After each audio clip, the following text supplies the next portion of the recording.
Hei og velkommen tilbake til min reise. Som dere skjønt fra første episode, dette skal handle om hvordan å finne jobb på 60 dager.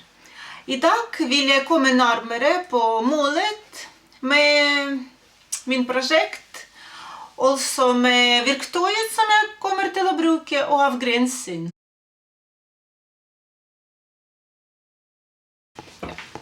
Så først snakker vi om målet. Hva er målet med prosjektet? Det er å finne jobben.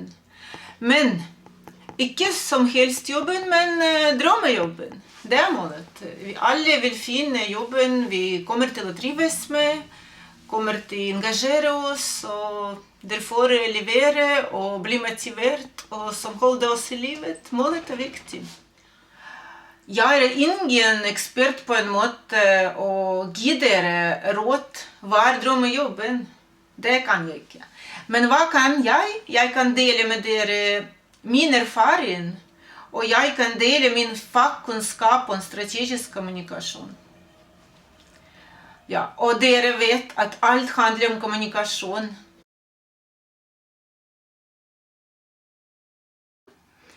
Ja, foreløpig er jeg student i BI, og studerer PR-ledelse og strategisk kommunikasjon, og dermed vil gjerne å dele mine kunnskaper med dere.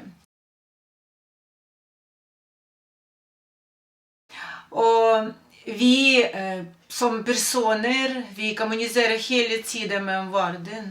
Vi gjør dette både bevisst og ubevisst. Kommunikasjon er nøkkelen til suksess. Vi stadig kommuniserer med verden. Vi sender signaler om hvem er vi, hva vi elsker å gjøre.